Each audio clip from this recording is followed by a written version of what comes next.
Bukan masuk Islam yang sulit, tapi istiqomah dalam keislaman itu yang berat. Berbagai ujian akan siap menghadang di depan. Burung-burung berkicau merdu di antara ranting-ranting pohon. Sinar mentari muncul dari balik jendela, menimbulkan rona kuning.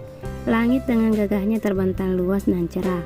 Warna biru laut disertai motif awan bergelantungan di atas cakrawala.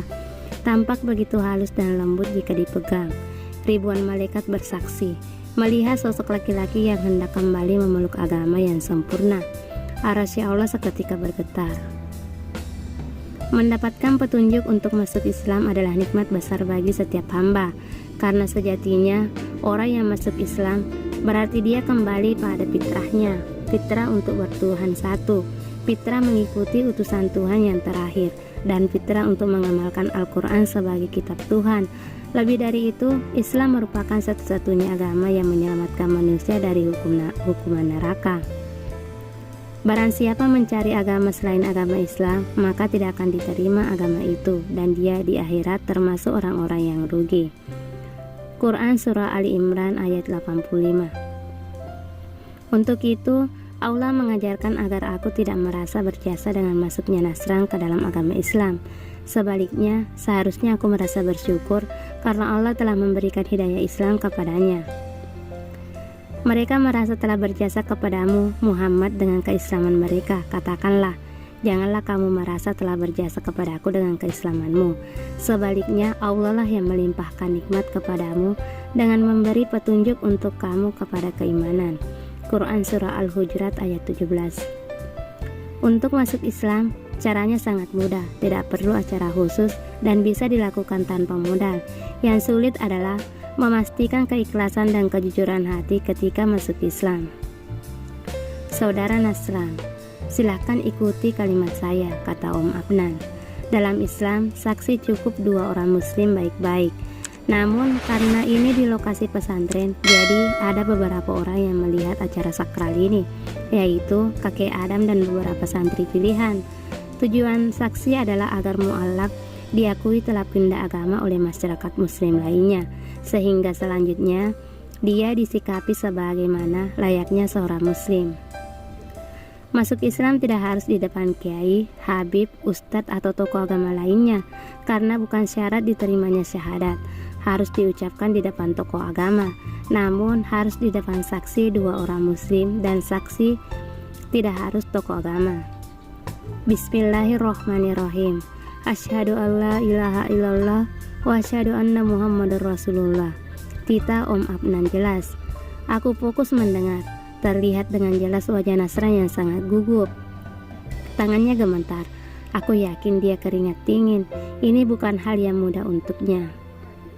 Perlahan Nasran membuka mulutnya dan mengucap syahadat dengan suara bergetar. Asyhadu alla ilaha illallah wa asyhadu anna Muhammadar Rasulullah. Nasran mengatakan dengan suara terputus-putus, bibirnya bergetar. Om Adnan kembali menyuruhnya mengucap tanpa jeda. Nasran mengambil napas dalam-dalam, menghembuskan berulang kali dan mengatakan dengan lantang, Asyhadu alla ilaha illallah wa asyhadu anna Muhammadar Rasulullah. Dia mengucapkan dengan satu tarikan napas, luar biasa. Pria itu sangat hebat.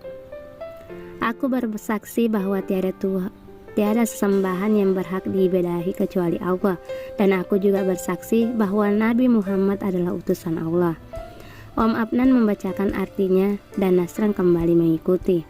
Aku bersaksi bahwa tiada sesembahan yang berhak diibadahi kecuali Allah, dan aku juga bersaksi bahwa Nabi Muhammad adalah utusan Allah. Tanpa sadar satu tetes air mata keluar tanpa dikomando. Aku terharu, sedih, senang, bahagia dan ingin menjerit. Nasran sudah kembali ke jalan yang lurus. Mama menggenggam tanganku erat dan tersenyum. Aku memeluk Mama. Ada perasaan bahagia yang sangat membuncah, sulit dijabarkan dengan kata-kata. Detik berikutnya, mata coklat itu menatapku. Tatapan kami bertemu beberapa detik. Dari mana itu? Aku bisa merasakan kalau dirinya begitu bahagia. Akhirnya, dia bisa terlepas dari kehidupan yang mengekangnya selama ini. Sontak aku melepas eye contact itu. Om Abdan memeluk Nasran sebentar, menepuk bahunya beberapa kali. Ya Sarullah, semoga istiqomah, saya bangga sama kamu. Nasram hanya tersenyum tipis. Please, seorang Nasram tersenyum. Ini hal yang sangat mustahil, kejadian langka. Azan zuhur berkumandang, kami semua bergegas mengambil wudhu termasuk Nasran. Dulu dia hanya bisa memperhatikan, tapi sekarang dia melakukan.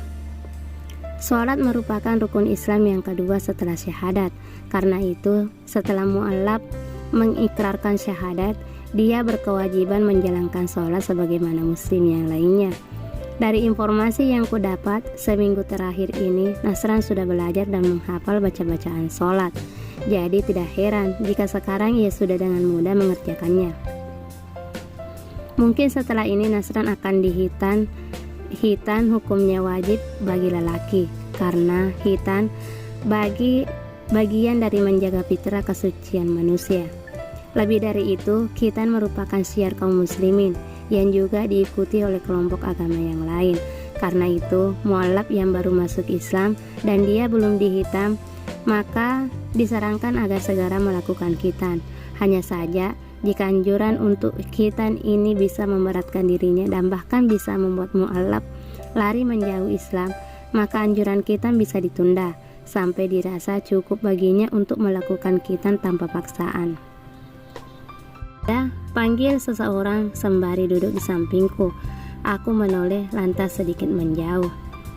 Om, dia udah pulang? Tanyaku basa-basi. Setelah sholat zuhur, aku hanya duduk di pendopo dan mama membantu di dapur. Om Adnan semula mengerutkan kening karena bingung dengan pertanyaanku.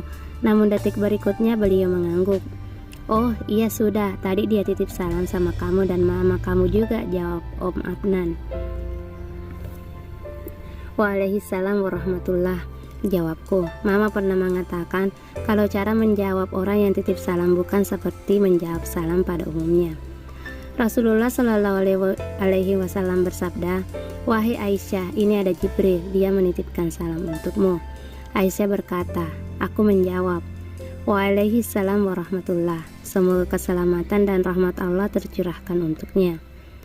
Atau bisa dengan alaika wa alaihissalam, semoga keselamatan untukmu dan untuk dia juga.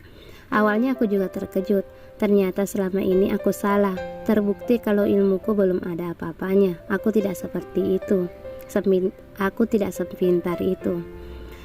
Om bangga banget sama dia. Om mau kasih pesan, kamu harus ingatkan dia. Kadang orang yang baru masuk Islam, hatinya masih diambang-ambang dan rentan akan agama barunya. Terkadang imannya masih goyah. Om mau kamu selalu ingatkan Ataya, tapi masih dalam tahap wajar antara laki-laki dan perempuan yang bukan mahram. Atau kamu mau jadi mahramnya Ataya, biar bisa 24 jam mengingatkan dia tanpa takut dosa. Sontak aku menoleh, menggeleng tegas atas ucapan terakhir Om Adnan. Enggak Om, terima kasih banyak. Sentakku tertawa hambar. Om Adnan ikut tertawa ringan atas candaannya. Kami menikmati udara siang yang tidak terlalu terik. Cuacanya dingin, tapi tidak hujan. Angin senantiasa menghembus menyapu kulit wajahku. Om tahu kisah Yusuf Estes? Tanyaku memecah keheningan. Pasalnya aku tidak terlalu mengetahui kehidupan aslinya bagaimana. Tahu dong, tahu banget. Yusuf Estes sangat populer di YouTube. Dia merupakan seorang mu'allaf asal Amerika Serikat yang kini giat berdakwah. Namun jangan salah, dulu Yusuf Estes ternyata sangat Islamofobia. Aku tertegun. Islamofobia? Tidak salah, dia terlihat sangat alim. Sungguh luar biasa hidayah ini, bisa memecahkan hati yang sangat keras sekalipun. Estes lahir dari keluarga Kristen yang taat di Midwest, Amerika Serikat. Keluarganya secara turun-temurun membangun gereja dan sekolah di AS. Keingintahuannya yang besar terkait ajaran Kristen membuatnya ingin mengunjungi gereja-gereja lain. Ia datangi gereja Metodis, Episkopal, Nazaret, Agape, Presbyterian, dan lainnya. Tidak hanya itu, Estes juga mempelajari agama lain seperti Hindu, Yahudi, dan Buddha. Tapi tak sekalipun dia peduli dengan ajaran Islam. Lanjut Om Adnan. Aku diam mendengarkan ucapan selanjutnya. Estes sempat meyakini Muslim adalah penyembah kubus di tengah padang pasir yang sedang kekerasan. Ia sangat membenci Muslim. Sampai suatu hari Estes bertemu seorang Muslim. Ketika mereka berbincang, ternyata pria Muslim itu mengaku percaya pada kebenaran Injil serta menghormati Yesus, atau dalam Islam disebut Nabi Isa. Mereka terlibat percakapan intim. Kemudian akhirnya membawa Estes mengunjungi masjid dan mu'alaf. Aku dayak terpukul dengan kisah-kisah orang-orang yang mendapatkan hidayah, lalu hidayah itu merubah drastis dalam hidupnya. Tapi aku juga pantas bertanya, mengapa tingkat kebaikanku tidak setinggi mereka? Aku sudah lama memeluk agama Islam, tapi mengapa Islamku masih biasa-biasa saja, baik dalam hal ilmu, amal maupun peran yang dapat kulakukan untuk kemajuan Islam.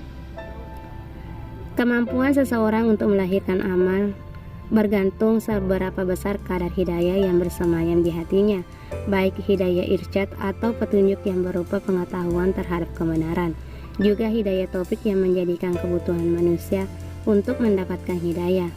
Karenanya, manusia memerlukan hidayah untuk memperoleh setiap maslahat, baik duniawi maupun ukhrawi. Inilah jawabannya, meskipun kita telah mendapatkan hidayah Islam, mengapa masih tetap diperintahkan memohon hidayah kepada Allah? Paling minim 17 kali dalam sehari, semalam membaca di dalam sholat. Tunjukilah kami jalan yang lurus. Quran Surah Al-Fatihah ayat 6.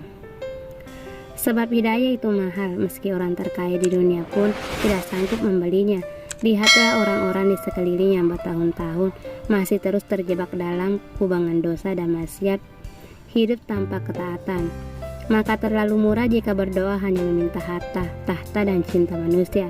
Mintalah sesuatu yang mahal dan berharga nilainya, yang lebih baik dari dunia dan isinya, yaitu hidayah. Bersambung.